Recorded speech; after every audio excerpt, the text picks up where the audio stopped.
Bonjour à tous et à toutes, j'espère que vous allez bien. On se retrouve sur une nouvelle vidéo, cette fois-ci totalement différente parce qu'on va pouvoir parler notamment de cet avant-match entre le Real Betis et le FC Barcelone. On va pouvoir parler notamment de cette nouvelle palanca de la part du FC Barcelone. On parlerait notamment de 200 millions d'euros pour aller inscrire notamment Dani Olmo. Et on va pouvoir parler aussi d'un aspect mercato. Il y a quand même beaucoup de choses à parler de ce côté-là. Donc c'est important notamment de l'évoquer dans cette vidéo. En tout cas, on va commencer par le Real Betis face au FC Barcelone. Et tu sais très bien que le Real Betis face au FC Barcelone, ça va être totalement difficile pour le Barça parce que c'est une équipe actuellement qui est dans le mal, notamment le Real Betis. Ils ont été capables de perdre face à Valence, ils ont été capables de perdre face à la Real Sociedad 2-0. C'est une équipe qui est vraiment dans la difficulté, qui est actuellement 10e au championnat. Mais c'est une équipe qui va retrouver des sensations parce qu'ils vont tout simplement retrouver Isco dans leur milieu de terrain. Et on sait très bien que Isco, ça joue bien. C'est un joueur qui est capable d'être talentueux, qui est capable de faire la différence. Quand on pense notamment à Fekir aussi, qui est capable de faire beaucoup de choses pour notamment le Real Betis. Mais attention parce que c'est une équipe du Barça qui va être aussi talentueuse. On est notamment dans une situation confortable pour l'instant, en tout cas parce qu'on a été capable de relancer la machine vers la victoire.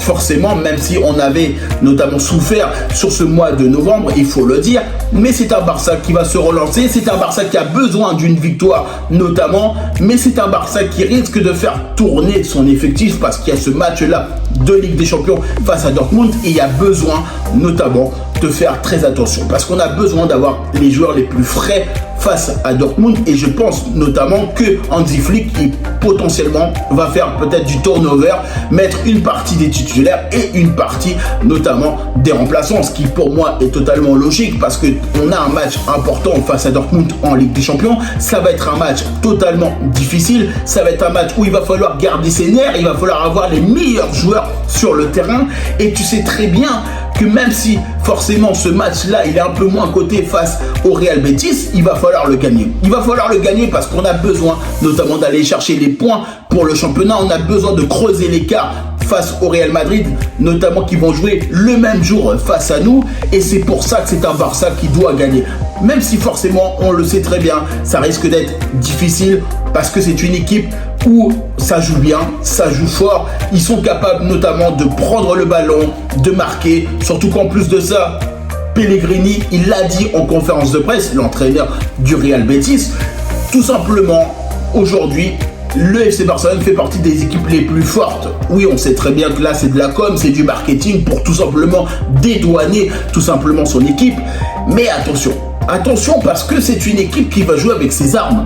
Le Real Betis, c'est une équipe qui va être capable d'être entreprenante, qui va être capable de faire du mal au FC Barcelone sur certains aspects, notamment défensifs.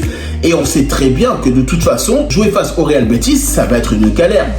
Mais même si c'est une galère ou pas, nous on s'en fout, nous on doit aller chercher la victoire, quels que soient les joueurs qui sont sur le terrain.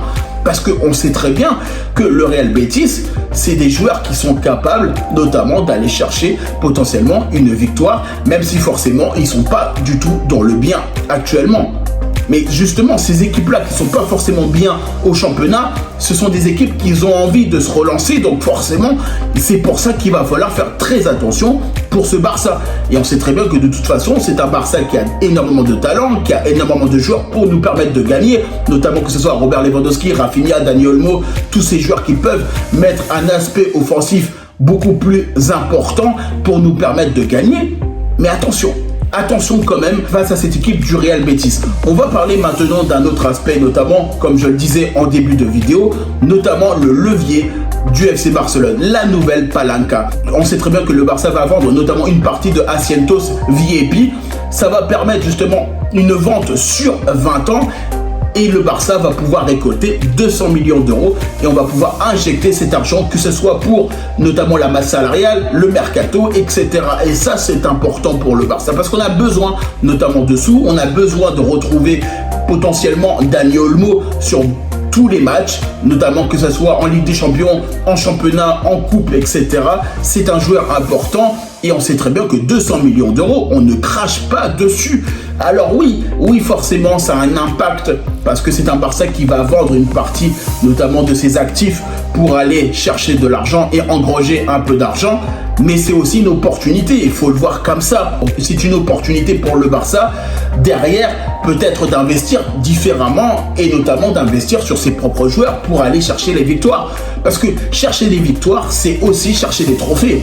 Et tu vois ce que je veux dire? De toute façon, c'est un Barça qui, certes, va avoir une opportunité grâce à la nouvelle Palanca, mais c'est important.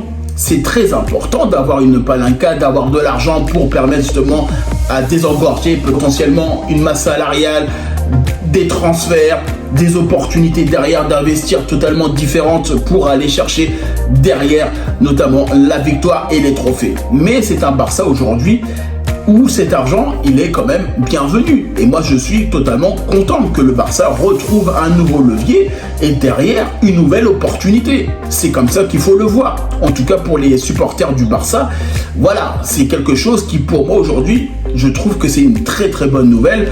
Un Barça qui va retrouver des sous, un Barça qui forcément va avoir des opportunités d'investir sur des choses qui vont être importantes pour le reste de la saison, mais pas seulement, pour le mercato aussi. Le mercato, il est aussi important et notamment on va faire cette bascule avec ce mercato parce que le FC Barcelone, pour le moment, en tout cas Hansi Flick, il l'a dit en conférence de presse, il l'a dit, pour moi, j'ouvre la porte à la sortie de Eric Garcia et de Ansu Fati. On sait très bien que Ansu Fati et Eric Garcia, ils sont clairement des seconds couteaux pour le moment, entre guillemets, hein, forcément il faut le dire, parce qu'ils sont pas titulaires, ils ne jouent pas tous les matchs. Actuellement, pour le moment, Ansu Fati, il rentre quand vraiment il y a une opportunité pour lui. Eric Garcia, c'est exactement la même chose. Et on sait très bien que le FC Barcelone va vouloir notamment dégraisser sa masse salariale. Et forcément, il va vouloir notamment mettre de côté certains joueurs qui ne font pas partie, entre guillemets, de cet effectif, qui ne jouent pas ou qui, pour le moment, ne permettent pas, notamment, de rentrer sur le terrain. Et on sait très bien que, de toute façon, Eric Garcia, certes, il a été capable de faire une très bonne saison avec Girone, et ça, on le sait très bien, parce que c'est une équipe qui a été capable de se qualifier en Ligue des Champions, et notamment grâce à lui aussi.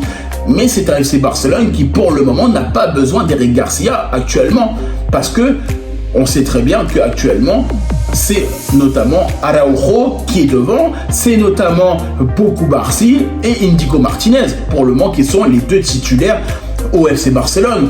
Et ça, on le sait très bien. Eric Garcia, malheureusement, n'a pas de place au FC Barcelone. Et forcément, le FC Barcelone va vouloir mettre une porte de sortie pour lui. Ansu Fati, c'est la même chose. Ansu Fati, qu'on connaissait, qu'on pensait notamment qu'il allait retrouver son football. Il a été prêté notamment à Brighton.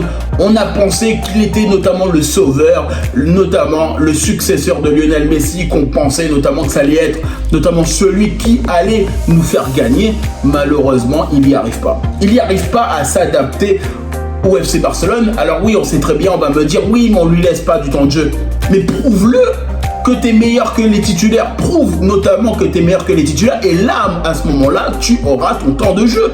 Ansu Fati, forcément, si tu sais que derrière tu n'as pas de temps de jeu, c'est parce que malheureusement, tu n'as pas pour le moment montré à l'entraîneur et à Hansi Flick que tu peux prendre la place de Robert Lewandowski ou de Rafinha ou de Lamine Yamal. C'est clair, net et précis. Pour l'instant, il n'a rien montré.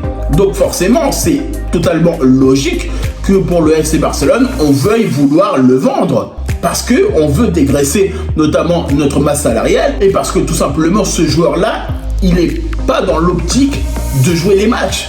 Parce que là aujourd'hui, même si forcément il est sur le banc, c'est aussi un salaire qu'on paye, c'est aussi notamment beaucoup de choses qu'on paye pour Ansu Fati, mais on ne l'utilise pas. C'est aussi un autre cas qui, je pense, notamment pour Szczęsny, c'est exactement la même chose, mais je pense qu'il va devoir rentrer, notamment pour la Coupe du Roi. Je pense qu'il y aurait notamment un turnover pour Szczęsny, mais c'est exactement la même chose. Pour le moment, c'est un FC Barcelone qui paye des joueurs, mais qui ne l'utilise pas. Donc forcément, là, pour le moment, Szczęsny, il est clairement sur le banc, il est payé, mais il ne joue pas. Voilà. Et ça, aujourd'hui, c'est quelque chose que le Barça doit faire très attention, notamment sur les dépenses. Forcément, c'est totalement logique. En tout cas, moi, je vous remercie toutes les personnes qui prennent le temps pour regarder cette vidéo. N'hésitez pas à liker, commenter et partager. N'hésitez pas à me dire en commentaire ce que vous avez pensé, notamment de cette vidéo. Et puis moi, je vous dis tout simplement à bientôt pour une prochaine vidéo.